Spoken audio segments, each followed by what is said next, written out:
विनायकं गुरुं वन्दे भवबन्धविमुक्तये प्राणपरात्परिवशवचनं अद्वैतमहाप्रभुते ज्ञानेश्वरस्तु गुरुदेवो श्रीरंगनाथ गुरु नमो ए सोना आई थी मला इकडे गप्पा मारी मला ते दोघे जाय जाय तू पंढरी हुमय हुमय वारकरी सांडोनिया वाळवंट काय इच्छिसी वैकुंठ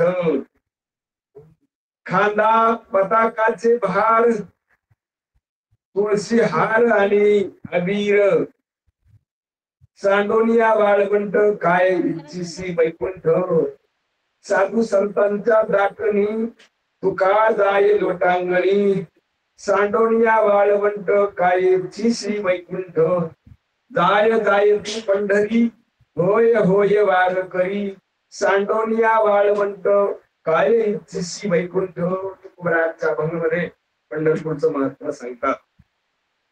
पंढरपूरचं महत्व सांगतात मनुष्य देहाकडे बघून. कारण तुकोबराने बघितले सगळे मनुष्य देहातले जीव जीवाच्या दृष्टीनं असतील कुठं कुठं, पण संतांच्या दृष्टीनं आड राहणार आहेत नाही का. जीवाच्या दृष्टीनं वकील आहेत, कोणी डॉक्टर आहेत, हे रस्त्यावर आहेत का आड राहणार.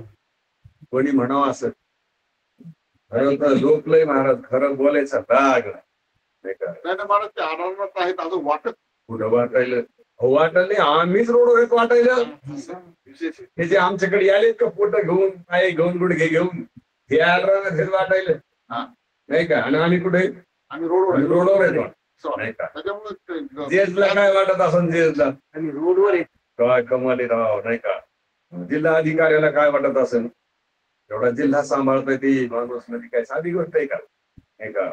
काय वाटत असेल राष्ट्र सांभाळणारला देश सांभाळणारला काय वाटत असेल नाही का. तर कुबरायनच म्हणून जाणं ते आडराणी भरली जग उच्चिष्ठाचा भाग शेष उरला तो शिव.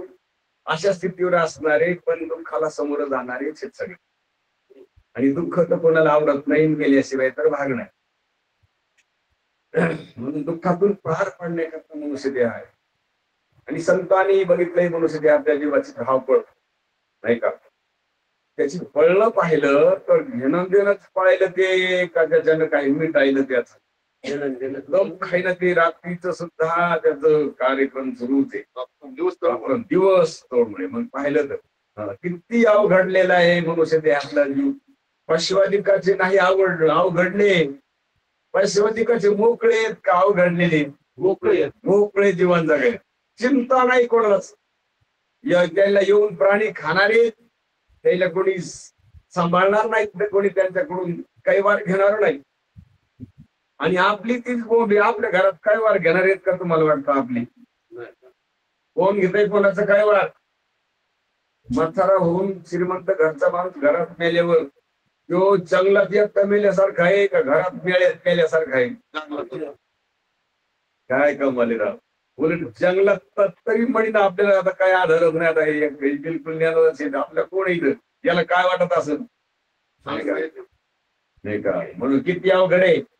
अवघड वाटत नाही त्याच्याबद्दल खंत बी करीत नाही. ते संत खंत करायले तिकडे किती अवघडलेलं आहे. अवघडायसारखा योग नाही याचा. चांगला दर्जेदार जीवन जगायचा आता योग आहे. कारण इंद्राधिकाच्या देहातल्या जीवाला दर्जेदार जीवन जगता येत नाही. उत्कृष्ट भोग असताना देह गर्भातला नाही त्यांचा सुगंधित देह. स्नान करायची गरज नाही.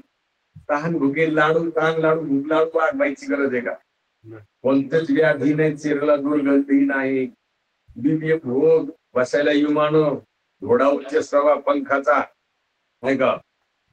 एवढ्याला दिव्य भोग दिवा लावायचा दिवस मावळत करीत नाही का. चिंतामणीच्या सारखा दिवसाचा शाटत नाही. संडास बाथरूम असेल का, मसलमठ आहे का तिथं, भूमी असेल स्वर्गात नाही का. अंशात प्यायला आणि ते सुगंध दुगंध त्याच्यात देहाला सुटले पण पुन्हा भानगडे घरापासून जन्म नाही पडत नाही ही एक अडचण नाही. तिथं मसनवाट आहे का नाही का, तिथं गर्भवास आहे का नाही, आईच्या गर्भातून जन्म नाही. किती दिव्य देह आहे नाही का. अशा आपल्या देहातले जीव अवघडलेले मोकळे अवघडलेले आत्मारी स्थित म्हणून तुकोबाराय म्हणतात ना, तेव्हा आम्ही तसे बी नाही तर पशुसारखे बी नाही, बदल्या संधी देतात. निरा पशु सारखे आहेत का आपण, स्वर्गातल्या देवासारखे की नाही. पण बाई सर्व संधी भागी तुझं धरवले चित्ती मधल्या संधी देत आम्ही असं तुकोबारायांकडे. आता माझी करी चिंता दाम देई भगवंता, पाठी पोटी नाही कोणी, निर्वी सज्जन संता मला पाठी पोटी कोणी नाही, मला संतांच्या हातामध्ये द्या. संतांच्या हातामध्ये दिल्यानंतर काय अधिकार येतो जीवाला, ब्रह्मरूपता प्राप्त होते. ब्रह्मरूपता प्राप्त होते का ब्रह्मरूपता ध्यानात येते, ध्यानात येते, प्राप्त होते, त्याचं रूप येते. पण त्या रूपाला लागल्यात उपाध्या परत तुम्ही नाव वेगळे वेगळे आले. त्याच ब्रह्मरूपाला मायेची उपाधी लागली की ईश्वर. काय लहान शक्ती आहे का महाराज तुम्हाला सांगा ना. हे पंतप्रधान एका देशाचं इतकं बेजार आहे. ईश्वर म्हणजे त्याला सगळ्या ब्रह्मांडाची रचना करणारा ईश्वर आहे. अनंत ब्रह्मांडाची रचना करणारा एक ईश्वर आहे. आणि पुन्हा प्रत्येकाच्या कर्माकडं त्यांच्या प्रत्येकाच्या हृदयात आहे. पुन्हा तो पुढे तो स्वयंभा आसन पण प्रत्येकाच्या हृदयात सगळ्या कर्माची मांडणी सगळ्यांच्या हृदयात याचं वास्तव्य. सगळ्याच्या हृदयातून सगळ्याचे हृदय तयार करणार आहे तो. हृदय कोणी तयार केलेत, त्यानंच केलेत. काही एवढा मोठा ईश्वर आहे आणि त्याची उपाधी माया आहे. ते ब्रह्मचैतन्यातलाच भाग आहे. ब्रह्मचैतन्याला उपाधी लागली म्हणून काहीतरी भाग त्या ईश्वराच्या संकोचपणानं त्या उपाधीप्रमाणे मायेच्या उपाधीप्रमाणे त्या ब्रह्मस्वरूपाला ईश्वर म्हणावं लागेल. त्याच्यात एवढी शक्ती करतून हा करतून अन्यथा करतून एवढी शक्तिवान ईश्वर आहे. त्याच ब्रह्मचैतन्याला अविद्या उपाधी लागली, त्याला जीव नाव येतं किंवा प्राज्ञ, जाणतापणा, जाणणारा वेगळा आणि जाणतापणा वेगळा. गाढ झोपीमध्ये नुसतं जाणतपणा असतो, गाढ झोपीमध्ये प्राज्ञ जीव आहे. आणि जागृत झालं की त्याला अंतकरण उपाधी लागते, केलं की तो प्रमाता होतो. मग जाणणारा झाला. जाणत देखी दयापा जाणते जाणते दयापाशी असं ज्ञानोबा अमृत अनुभव मध्ये म्हणतात. म्हणून त्याला जाणणेपणा फुटवतो. मग त्यात जाणतेपणाला जाणणारा निर्माण होतो. त्याच्यात प्रकाश मग तो जाणायला लागतो इंद्रियाचं माध्यम घेऊन अंतकरण, त्याला प्रमाता म्हणतात. आणि त्याच ब्रह्मचैतन्याला वृत्तीची उपाधी लागली त्याला ज्ञान नाव आहे. आणि वास्तविक पाहता सगळं स्वरूप तो एकच आहे. आणि त्याच्यातलं जीवाचं स्वरूप ते स्वरूपवान आहे. आणि हे शरीर मी समजायला आणि इकडं किती बी श्रीमंत झालं, किती बी मोठं झालं तर जीवाच्या संगतीत जीव सुधरत असतो का नाही. श्रीमंत घरचा रोगी आहे, खूप मोठ्या घरचा रोगी आहे. आता गरीब घरच्या रोग्यानं त्या संग्रह आल्यावर रोग जाईल का, कसं होईल बरं. महाराज सांगितलं रोग्या संग्रह हवा का डॉक्टर संग्रह हवा. डॉक्टर संगत करावा त्याला. आणि डॉक्टर संग्रह हवा नसतं का त्याचं ऐकून चालू होतो हजम, त्याचं ऐकून घरचं जरी चांगलं असलं खाणं पिणं तरी ते सोडून द्यावं आणि ते जे बनेल ते खा नीट होईल. मग जीवानं जीवासंग राहा घोटाळा का जगासंग घोटाळा. संत जगासंग घोटाळले पण दुःखीच आहेत आणि जीवासंग बी घोटाळ. जीवासंग घोटाळ्यानं जीवाचं कधी कल्याण नाही का. मग जीव जर मोठ्या पदवीवरचा असला नाही का, गरीब घरचं लग्न आहे ना आले मोठ्या पदवी धरते माणसं, काय होईल त्यानं नाही का. आता त्याच्या मान्यप्रमाणे सत्कार करावा लागेल त्यांचा. नाही सत्कार केला तो पण का नाही. पण स्वरूपानं सगळे सारखे का कमी जास्त पण आहेत सारखीच नाही का. पण आता तू आलेला त्यांच्या जे काही तो काही मोठेपणा लहानपणा आहे का, तो पूर्वीच्या पुण्याचा भाग आहे. त्याला जरी खोटा असला तरी पण कसा आहे तो, सगळेच आमदार होतात का नाही, सगळेच मोठे होतात का, काही विशिष्ट होतात. म्हणून त्यांचा भाग तो पूर्वीच्या पुण्याचा. हा आणि काहीचा दारिद्र्यपणा आहे, मध्यमपणा आहे, तो की त्यांचं पाप पुण्य. काहीला वर उंच वर्णात जन्म, काहीला नीच वर्णात, काहीला मध्यम वर्णात जन्म, हे सगळे पाप पुण्याचे भाग आहेत. पण वास्तविक सगळे पाप पुण्याचे भाग आहेत. पण पाप पुण्य आणि हे भाग सगळे खोटे आहेत. आणि तो अंगावर घेणारा त्या सगळ्या धर्माला तो याच्यावर वेगळा आहे, तो खरा आहे नाही का. आणि तो खरा आहे पण खरेपणावर नाही. आणि त्याला खरेपणावर यायचं असलं तर त्याला एकच दिला त्याला पंढरपूरकडे जावा. त्याला सुखा लागी जरी करीशी दळबळ तरी तू पंढरीशी जाय एक वेळ. नाही का, तुम्ही तिथं जर गेले तर तुमच्या कुणीकडून तरी कानावर येईल. पण आता आमचं सगळं हेंद्रियासारखं का बरे का डोळ्यासारखा हेंद्रियासारखाच कारभार आहे नाही का. बरेच जागेवर कधी कधी शब्द ऐकायला भेटतात माणसात. एसटी मध्ये गाडी फुल भरलेली आणि गाडी फुल भरलेली तर लांब जाणारी माणसं, त्याच्यातल्या माणसाचं असं लक्ष पाहिजे दोन काळ्यावर की आता वाटून गाडी निघली पण इथे गावाला घाटाचं कोण करणार आहे. पटकन जागा होऊ शकते. उभ्या माणसाला पण पटकन शेजारचाच माणूस उठल्यावर काय काय मुद्दा विचारतात पुढवत राहायचं. मग एक माणूस लागला एसटीत वंगाडी पण नाही, दोन कावड्यासारखं राहावं लागतं. कशावर ध्यान ठेवावं लागतं, सीटावर ध्यान ठेवलं. कोणी कुठं उठू शकतं ना नाही का. गैऱ्या दिवाणी राहिले पटकन कोणी बी टाकतं नाही का. तसं संताला वाटलं हे पंढरपूरला गेल्या दोन काळ्यासारखं ध्यान ठेवते. कोणाच्या बोलण्याकडे यायचं ध्यान घेतलं नाही. चिंतरावर असतं का संतांच्या बोलण्याकडे. निदान एखाद्याचं तरी ऐकते नाही की मरण नाही, जीव देव आहे नाही का. जन्म खोटा आहे, मरण खोटं आहे, जग खोटं आहे. निदान एखाद्याचं तरी तोंडावर कानावर पडल ना. पण आता यायचं ध्यान सीटावर आहे का यायचं ध्यान पोटावर आहे. पोटावर मी नाही का. सीटावर म्हणजे मोक्षरूपी सीटावर कुठं ध्यान आहे, पोटावर ध्यान आहे सगळं. अशी स्थिती झाली. पण तो पर्याय तर म्हणतात नामदेव राय म्हणतात एक वेळ तरी तू पंढरीशी जाय एक वेळ, मग तू अवघात सुखरूप होसी, जन्मोजन्मीचे दुःख विसरस. ऐका बोलण्याकडे लक्ष. अनेक प्रकारचं ते दारिद्र्य आले एका जन्माच्या निमित्तानं, तेच निवृत्त करण्यावर लक्ष आहे. जन्म मरण तर कुणाच्या ध्यानात नाही. असं ठरवून टाकले का होतं एकदा मरायचे आणि आपला जन्म झालेला आहे हे ठरलेलं असल्यामुळे त्या दोन गोष्टी करतो कोणाचंच लक्ष आहे. सगळ्यांचं व्यवहाराकडे लक्ष द्यावा. आपण त्यांना लहान मोठं काहीतरी व्हायचंय. कारण मोठ्या माणसाला सगळेच मानतात. आपले लोक मानित नाहीत. मग आपण मोठे झाले काय होईल, सगळे मानतील आपल्याला. असं आपल्या सगळ्याचं समोर झालेलं हे वातावरण. हे वातावरण दुरुस्त करायला पंढरपूर मात्र फार मोठं आणि क्षेत्र आहे. कारण त्या पंढरपूरच्या क्षेत्राचं वर्णन काहीतरी करतात. ते म्हणतात काय म्हणतात पंढरपुराबद्दल, ते म्हणतात ऐका पंढरीचे महिमान. वेगळ्या प्रकारात अनेक प्रकारचा अवघड. ऐका पंढरीचे महिमान, रावळे तुके प्रमाण, तेथील तृण आणि पाषाण तेही देवदानावे. तिथलं तृण उगलेलं प्रत्येक झाड त्याच्याही पेक्षा आईशी पंढरी म्हणजे ख्याती, तिची तेही लोकी ख्याती नाही का. तिथली अशी ख्याती म्हणून तिथले तृण आणि पाषाण खडे सुद्धा काय आहेत, देव आहेत. तिथले खडे पाषाण देव आहेत. हा खडे पाषाण ज्ञानानं येत, ज्ञान देव आहे. ते ज्ञान तुम्ही येत असं तिथं माहिती होती. तुम्ही कोण आहेत, हा तुम्ही शरीर आहेत का, त्याच्यातलं ज्ञान आहे. तुम्ही ज्ञान आहे तात्पुर, पण तुम्ही ज्ञान आहेत. आणि त्या ज्ञानाला खडेगोटे आहेत का, खडेगोट्याला खडेगोटे. ज्ञान खडेगोट्याच्या आकाराचं झालंय, खडेगोटे बी खरे नाहीत. ज्ञान खड्याच्या आकाराचं झालंय. ज्ञान बाजूच्या आकाराचं झालं.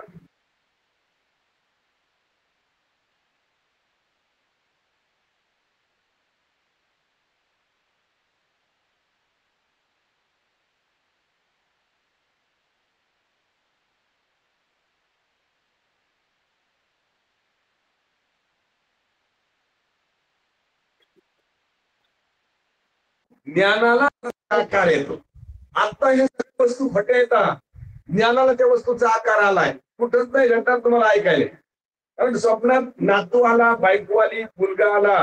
ज्ञान नाताच्या बायकोच्या मुलाच्या आकाराचं झालं का, ते वस्तू आल्या. ज्ञान काय आहे,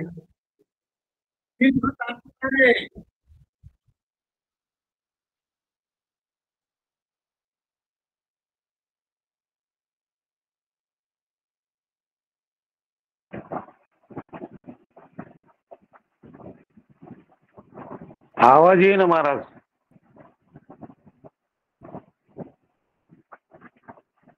आवाज बंद झाला. आवाज म्हणून तुकारामाने सांगितले बाबा तुम्ही लवकर पंढरपूरकडे निघा नाही का. आता सुद्धा हे आकारलेले आणि असे तुम्हाला स्पष्ट झाल्यानंतर तुमच्या इंद्रियातून वृत्ती बाहेर बी निघली तर त्या पदार्थाला खरं समजून जायचे. आकार धरते पण काय म्हणतात तुकोबराय ज्ञानोबराय म्हणतात. ज्ञानेश्वरीमध्ये लिहितात ज्ञानोबराय इंद्रियांच्या इंद्रियाच्या संगतीमध्ये वृत्ती बाहेर येत असती, फैलाव धरीत असती. वृत्तीला बाहेर यायला, चैतन्य सहित वृत्तीला बाहेर यायला इंद्रिय लागतात. त्या द्वारातून बाहेर येते नाही का. रसना घ्यायची, रसनेचा आनंद घ्यायचा म्हणजे त्या वृत्तीला जिभेतून बाहेर येणं, कानातून बाहेर आलेल्या वृत्तीला रसना कळेल का? तिला रसनाचा आनंद घ्यायचा असेल तर कुठं चैतन्याला वृत्तीचं सहाय्य घ्यावं लागेल. म्हणून ब्रह्म्याला बी रसना घेता येत नाही, ईश्वरला बी घेता येत नाही, जीवाला बी घेता येत नाही. जीवाच्या चैतन्य रूपाला वृत्तीच्या संगतीत बाहेर यावं लागतं जीवेतून, तेव्हा त्याला रसना घेता येते, रसनेचा आनंद घेता येतो. लाईटाला फ्यूजला अर्थ म्हणून इंद्रियांच्या संगती पसरू होत असे मती, मती बाहेर आकार येते, आकार धरते पण त्याचा मोह धरीत नाही. ते खोटाय समजिते. स्थिर होईल मागोती स्वरूपी, की हे खरं हे खरं नाही. जे आकार झालाय, आकाराचा झाला तो आकार आहे, आत्माचा आकाराचा झालाय. इंद्रियांच्या संगती हे काही अवघड आहे का? कोणाला कळणार नाही. पसरू होत असे मती, स्थिर होईल मागोती आत्मस्वरूपी. आणि असं ज्याचं वातावरण बनलंय संतांच्या सद्गुरूंच्या आश्रयाखाली जे गेले, शब्दाच्या अंकित ते झाले साधूच्या अंकित. साधूच्या अंकीला हरिभक्त ज्ञानोबाई म्हणतात. मग त्यांना काय होईल? ज्ञानोबाई म्हणतात मग निष्कलंक ग्रहण आकार धरल्याबरोबर उपजेला आत्मज्ञान. तो आत्मा आहे, माणूस आहे का? नाही. ही वस्तू आहे का? नाही. आत्मा आहे. उपजेल आत्मज्ञान, तेने निचाडे होईल मन अपैसे तुझे. मनात चाल राहील काही मला भेटावा, मला प्राप्त व्हावा नाही का? नाही का. म्हणून अशी स्थिती होऊ शकते. पण ती कुठं? संतांच्या संगतीत. आणि संतांचा मेळा कुठं असतो? पंढरपूरला. म्हणून तर देव सुद्धा म्हणतात गाड्या तुम्ही येही मला इसरा नका, ध्यानात ठेवू पंडितांना 2 वेळेस तरी मला आठवत नाही का. आषाढी कार्तिकी विसरू नका, मज मला विसरू नका. आषाढीला कार्तिकीला, कारण त्यावेळेला सगळा संतांचा सोहळा आहे. आम्हाला वाटतं आडवारी गेल्यावर दर्शन होतं त्या संतांच्या संगतीत. आडवारी गेलो तर मोकळं दर्शन होत. हा बी भाव चांगला आहे, कारण यात्रेत 12-12 तास नाही, 20-20 घंटे दर्शन होत नाही का. आणि 20 घंटे लागून बी ते दर्शन नसतं ते. कारण परमात्म्याला स्वरूप 2 आहेत, तटस्थ लक्षण आणि स्वरूप लक्षण. स्वरूप लक्षणाला तटस्थ लक्षणाशिवाय स्वरूपाकडे जाता येत नाही, ही एक भानगड आहे. तटस्थ लक्षण जर आदर ते पण ध्यानात घेता येईल. आणि त्या तटस्थ रूपाचंच स्वरूप माझं आहे. तटस्थ रूपामध्ये तटस्थ रूप आणि मी, आत्मा आणि परमात्मा, ब्रह्म आणि पांडुरंग याच्यामध्ये देव पाहत असताना आत्मरूपानं देव पाहावा असं आपल्याला संत शिकवतात. कारण आत्मरूपामध्ये आणि पांडुरंगामध्ये स्वरूपानं फरक नाही. तसा आत्मा आहे का, पांडुरंग कसा आहे तसाच आहे. सोंग पालटून आलाय तो का देह बदलून आलाय? सोंग बदले का भक्त तोच आहे पांडुरंग. योग्य 28 पासून उभा आहे म्हणतात आरती करणारे. योग्य 28 तवापासून तोच आहे. हो कवापासून अनादीच आहे. दोहीत एक रूप असलं की नाही, म्हणून दोहीत एक रूप. आता हे मधातलं जे काही तो एकपणा आहे, हा आनंद घ्यायला भक्ती घेण्याकरता आहे ना. हा स्वरूप. मग आरसा कशाला घेतलाय हातात? अरे चेहरा पाहताय आपल्याला आपला, त्याच्याकरता नाही बदलत. पुन्हा त्या चेहऱ्या पाहण्यामध्ये बाकीचे बी नादी लागतील ना, बाकीचे बी स्वरूपावर येतील ना. असा सोहळा भक्तीचा भोगण्याकरता परमात्म्याचं ते रूप आहे. पण ते आत्मरूपानं आहोत. तटस्थ रूपाशिवाय स्वरूपाकडे जाता येत नाही. तटस्थ ध्यान कधी असतं, कधी वेगळ्या रूपात असतं. स्वरूप सतत असतं. पण ते तटस्थ तुम्ही स्वरूप आहेत. स्वरूप लक्षण स्वरूप आहे तुम्ही. तुमचं अंग आत्म्याचं स्वरूप लक्षण नाही तुम्ही. वृत्तिगत ज्ञान, व्यावहार्य ज्ञान आणि अव्यावहार्य ज्ञान. व्यावहार्य ज्ञान वृत्तीने हे ध्यानात घेणार आणि अव्यावहार्य तुम्ही. अव्यावहार्य ज्ञान स्वरूपभूत असत. स्वरूपभूत ज्ञानात बदल नाही. व्यावहार्य ज्ञान त्याच्यात बदल असेल. ते व्यावहार्य ज्ञान कामाचं नाही, स्वरूपभूत ज्ञान कामाचं आहे. मग ते ज्ञान पैगाबर ते स्वरूपभूत ज्ञान. आणि स्वरूपभूत ज्ञान आणि तटस्थाचं जे काही मूळ स्वरूप आहे त्या दोही मात्र बदल एकपणा आहे दोहीचा. असा एकपणा संतांच्या संगतीमध्ये स्पष्ट होतो. म्हणून तर तुकोबारायला अभंगामध्ये तुकोबारायच्या गाठ्यामध्ये पहिला अभंग दिलाय, समचार समचरण दृष्टी विटेवरी साधेरी, तेथे हरी माझी वृत्ती राहो. बस समचरण आणि समदृष्टी फक्त विटेवर पाहायला मिळत. अगदी उन्मलित असणारी नजर सगळ्या भक्तांना सारखी आहे का, कुणीकडे कमी जास्त आहे, समदृष्टी घेतात. समान अशी दृष्टी पाहणार नाही.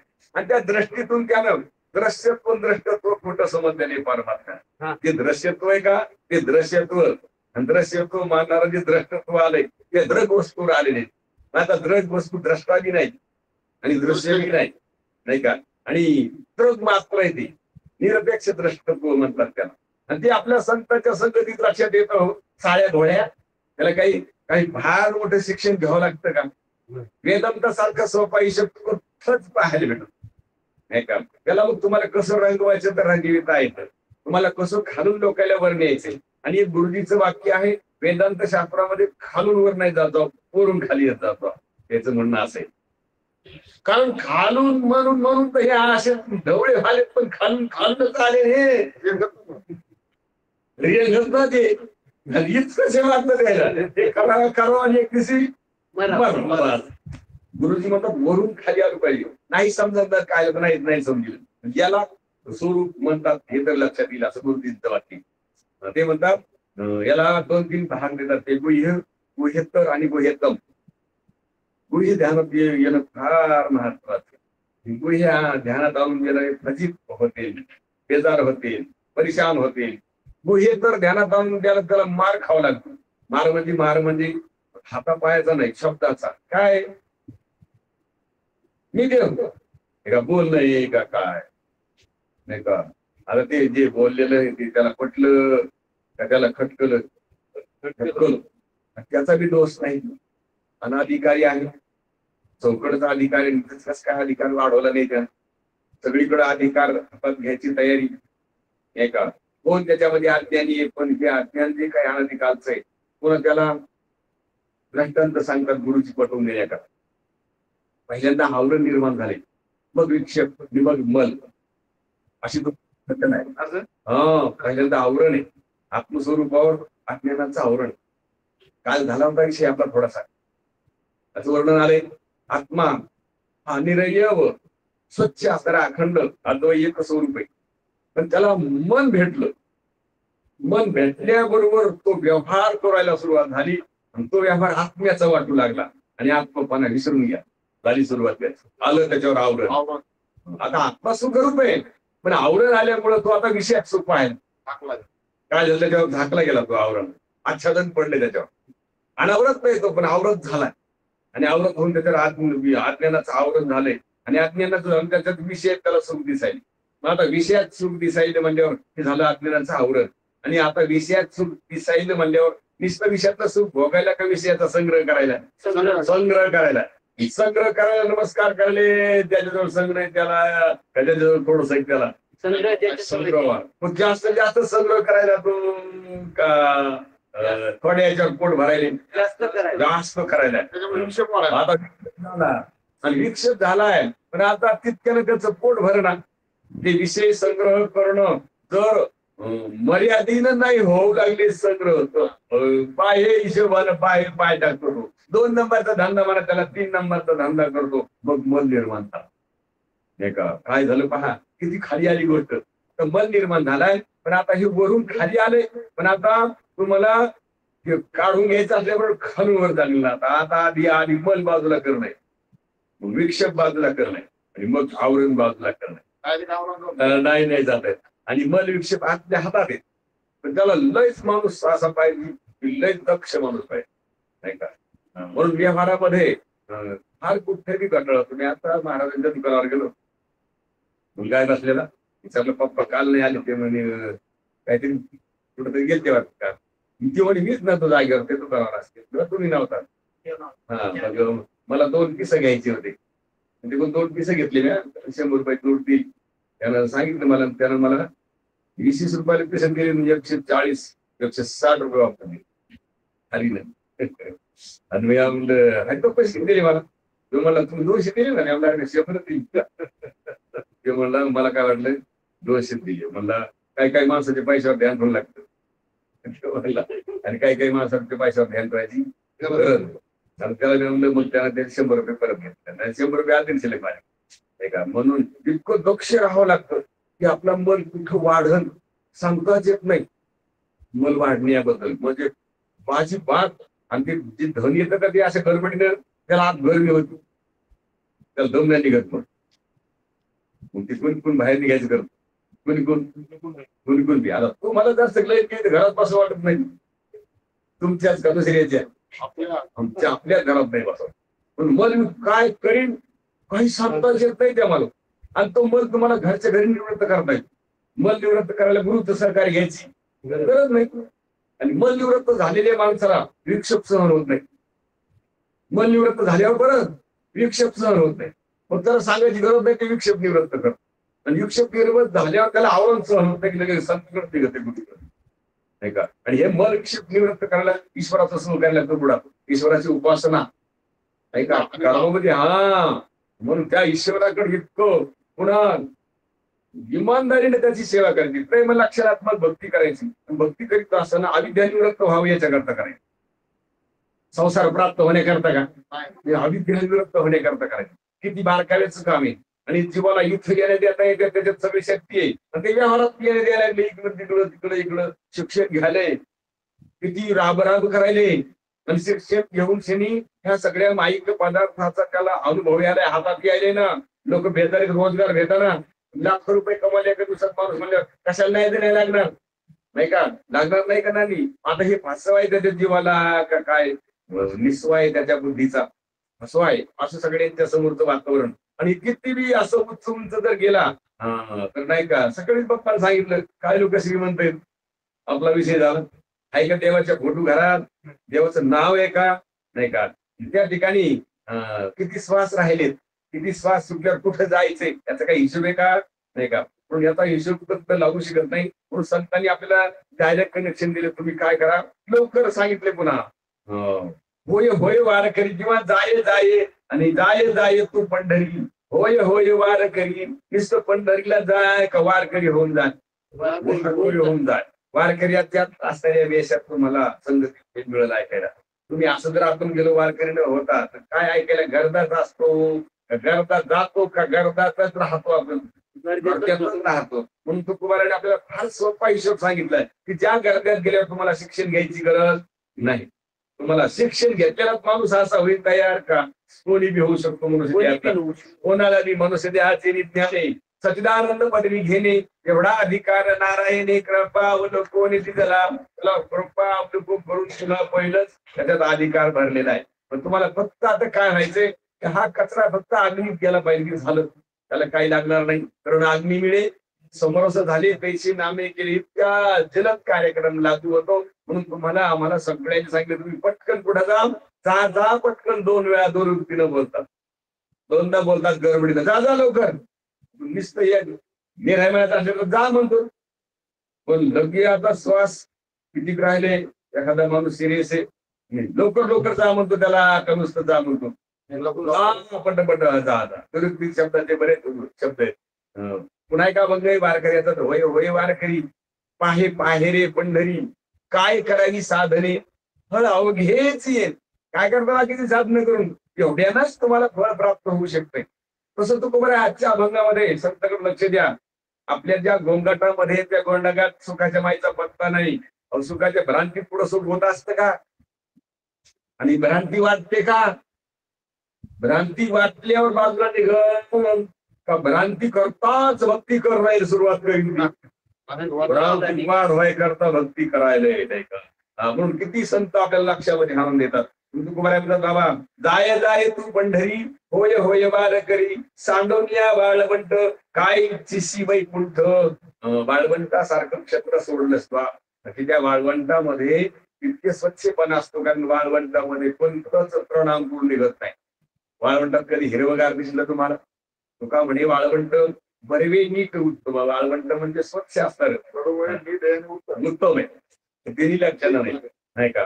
म्हणून तुम्हाला काय करता वैकुंठीला जाऊन. कारण वैकुंठाला जाऊन नको वैकुंठीचा वास आहे दया सुखा नाश. आणि वैकुंठी तो आयशी नाही का. बरं आता याच्या कानावर नाही काही ध्यानावर नाही काय वेळ आहे का काय आणि ध्यानावर नाही म्हणा तर क्लासवन आहे. ध्यानावर कसं नाही म्हणता व्यवहार दृष्टीनं क्लासवन फार मोठा अधिकारी आहे. पण मात्र किती आपला जो चुकलेला आहे असं कोणी कबूल करून घेत नाही. कबूल करल्या तर जाता येत त्यांनी बाबूचं नातू इतकं जोरात सायकल घेऊन आलो इथून आणि तिकडून त्यानं बरं आता रोडून अलीकडून वळाव ना तिकडून 2-3 मोटरसायकल जोरात आले. ती मोटरसायकल आठ वरडली मोठी विठ्ठच घेऊत आहे पुढं. हा मग त्याला पाट्यापासून सायकल वळली ती म्हणजे पोरगे तिथे जेवण उभा राहील. मी आत लावलं तेव्हा कोणाच आहे काय तुझं नाव तुम्हाला काय करायचं मला सांग ना तुझं नाव काय. मग त्यानं सांगितलं मी गणितच आहे. आणि म्हणलं तू आता किती लोक आले मी इकडून आलो म्हणलं तिकडून आलोच नाही तुम्ही काही सांगायला इकडून आलो म्हणला त्याच्या सगळे बारकं पोरगं तो मला विचारा ह्या पोरला त्या पोरला तेच म्हणून कुठून आलो आपण तो मला इकडून आलो तर रोडून मला आता कसं आहे पहा म्हणजे इतकुले करायचे नाही का. आणि ते एकदम मोटरसायकल पुढे गेलं लगेच नाही का. हा लोक खरं बी बोलत नाही एकटं आणि अशा माणसाला खरं सांगायचं तर काय हिशोब आहे का. एखाद्या वेळेस एखादं तू काय करायचं मरण तर कोण मरण तुला काय करायचं तरच आणणं मी किती वगैरे नाही का. ते म्हणा तुम्ही माझ्या बाप्पाचं नाव कशाला विचारले मग त्याला सांगतो म्हणलं तू हे असायच म्हणून करामध्ये द्या नाही का. बरं तर 3 पुन्हा त्या संघ 2 होते ते बसिली हे बळ उतरायचं नाही काय तिकून त्याला जोरात सायकल आणली पुन्हा ती सायकल पडणार होती पण ते नाही पडले दुसरी 2 पहिली बार केली ती नाही पडली. म्हणून असं विचित्र जमान आहे. कधी जाईल त्या संतांच्या शब्दाकडं नाही का. बाहेरच असणारे लोक परेशान येत. बरं सुखाकरता बेजार आहेत ते त्यांना काय करायचंय सुख हातात घ्यायचंय डोकं लावून बुद्धी खर्च करायला ते आणि बुद्धी खर्च करून सुखी व्हायले का जास्तीत जास्त दुःखी व्हायले. त्यांनी काय समजिले पहा. त्यांनी संगती लावली अनुकूल व्यवहारात असतो श्रीमंतीमध्ये आणि प्रतिकूल व्यवहार असतो गरिबीमध्ये. पण प्रतिकूल व्यवहार म्हणजे दुःख आणि अनुकूल व्यवहार म्हणजे सुख असं काही ठरवून टाकले. वास्तविक पाहता अनुकूल असो की प्रतिकूल व्याख्या देते नाही का. अनुकूल व्यवहार अनुकूल आहे का त्याच्यामध्ये सुख आहे. आणि अनुकूलतेमध्ये कधी प्रतिकूलता गोष्टी सांगता येत नाही ना. सगळी कंडिशन अनुकूल आहे शरीर बिघडतं. नुसती प्रतिकूलता कुणी नाही घडली. आध्यात्मिकेतून घुसू शकते आधी भौतिकातून घुसू शकते नाही का. आधी भौतिकातून आधी दैविकातून प्रतिकूलता घुसू शकते. नाही घुसली तर मनोविकारानं घुसू शकते. मनोविकारानं घरच्या घरीच मनोविकार निर्माण होता.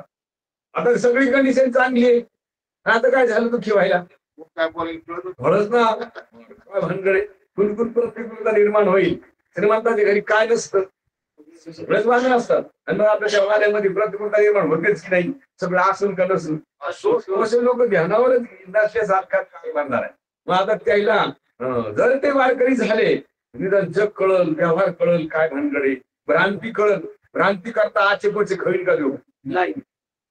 पण भ्रांती ओळखली पाहिजे तो भ्रांती पशीने भ्रांत झाला पाहिजे. वडील जाऊ द्या ते हाताला आलं ते आलं हाताला आलेलं बी आपलं नाही आणि जे हाताच्या बाहेर ते बी आपलं.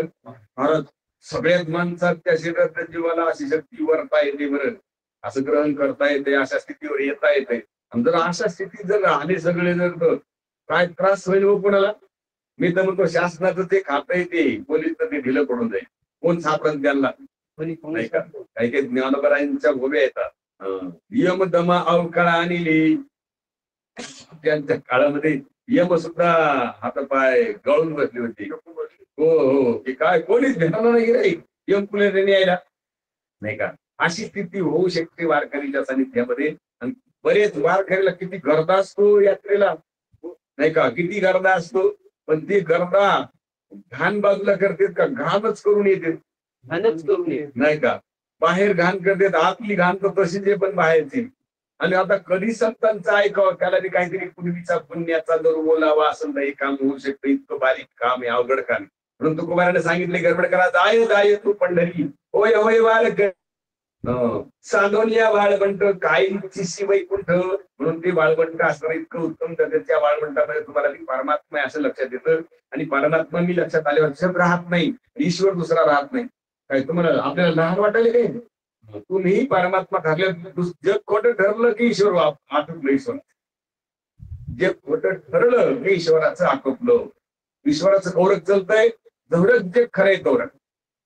स्वप्नातलं जग, स्वप्नात मानलेला ईश्वर आहे, पण तो कौरक आहे. चेव येऊस तर का कौरक कमी, चेव आल्यावर तिथलं जग खरंय का ईश्वर नाही का. महाराज दृष्टांत सांगत असतात त्यांच्या खुबीचे दृष्टांत. ते म्हणले एका माणसाचा भंडारा आणि स्वप्नातच त्यांच्या लयच आवडीचा होता देव म्हणून केला भंडारा, सगळा स्वयंपाक मनाप्रमाणे.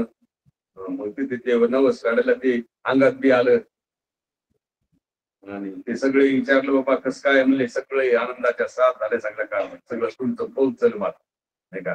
आता पोहोचल म्हणल्यावर म्हणले आता काय दर्शन घ्या, सगळी अंगातलं गेलं बाईच्या सगळे दर्शन घ्यायचं. चेव आला, चेव आल्यावर आता चेव आल्यावर ते गोंधळ गेला, देव गेला, गोंधळ गेला आणि देव राहिला, सगळंच गेलं नाही का.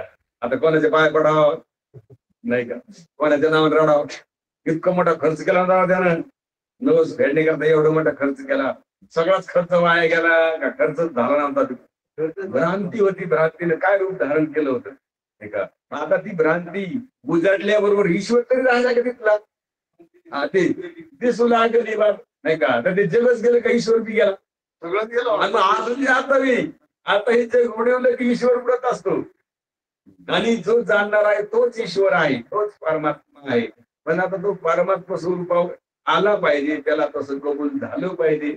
आणि तशा रीतीनं एवढा निकाल झाला की आता राहिलेला आदृष्ट पुन्हा शिल्लक आहे. तो परमात्मा रूप झाल्याबरोबर शरीर आटोपलं नाही, शरीर आदृष्ट रूपाने राहिले आणि ते आदृष्ट आता कडी लावायचे आणि त्या आदृष्टाच्या कडी लावण्यात बाकीचे राहिलेले लोक नीट करायचे. त्या आदृष्टाने त्यांना संसार करायचा का बाकीच्या ध्यानात आणून द्यायचे. म्हणून बाकीच्या लोकांकरता याचा आदृष्ट खूप चांगलं आहे आणि म्हणूनच संतांचा आदृष्ट उरलंय, म्हणूनच आपल्याला भेटणं हे ऐकायला. त्यांच्याकडे तेवढे जिम्मेदारी. संतांना तर मोक्ष त्यांचा हस्तगत तर होताच, त्याच वेळेला जर त्यांच्या शरीराचा आटोपला असतं, त्यांच्या देहावसन झालं असतं, आपले कोणी सांगितलं असतं, कोणी लिहिलं असतं नाही का. मग त्यांचं उर्वरित आयुष्य आपल्या कामी लागले.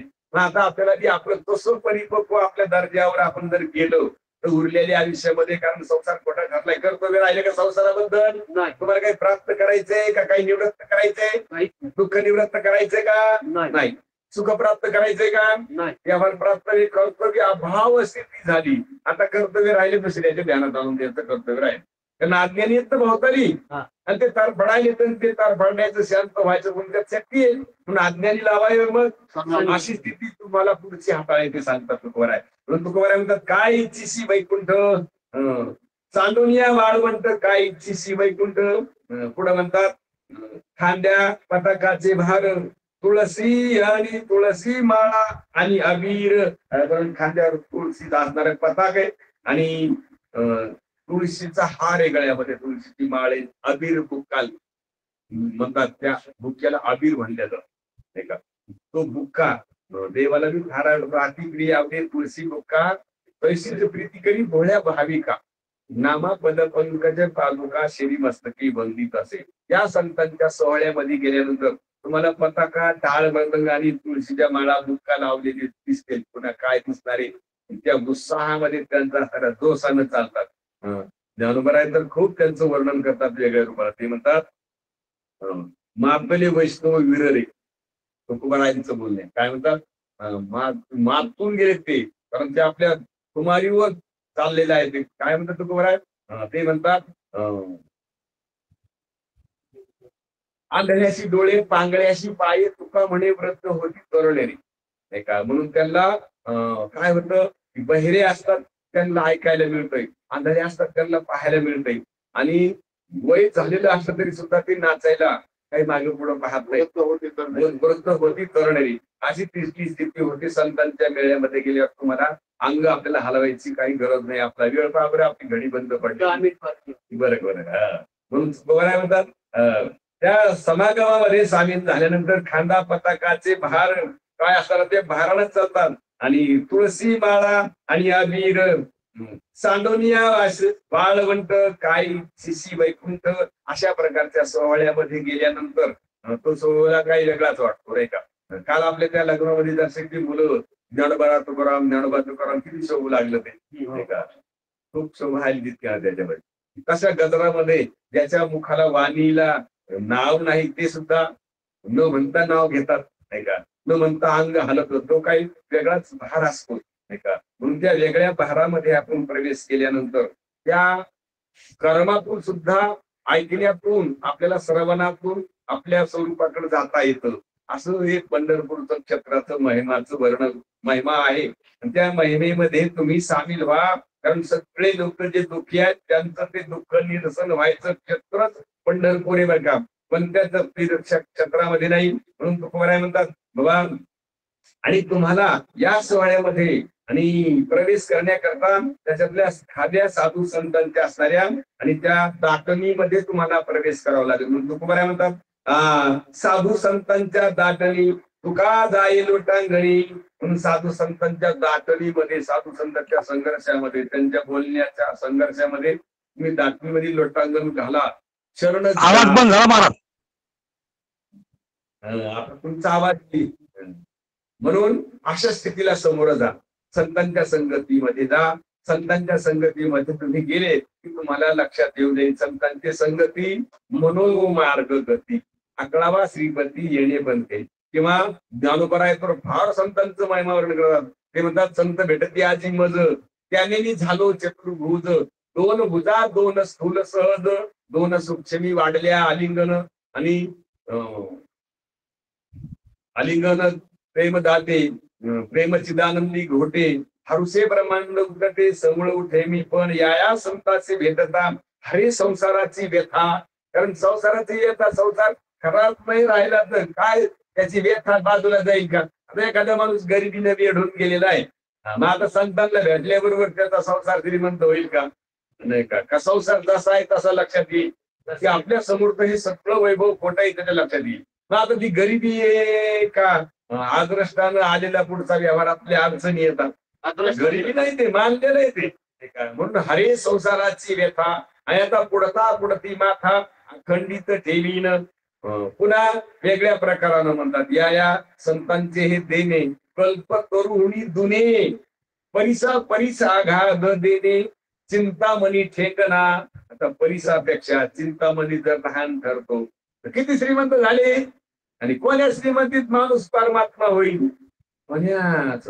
आणि संत संगतीमध्ये गेल्यावर तो गरीब राहील का श्रीमंत राहील का, माणूसच राहणार नाही, माणूसच राहणार नाही. दैन्य पार होऊन जाईल. आणि पुढची स्थिती म्हणले त्याला खाला नाही.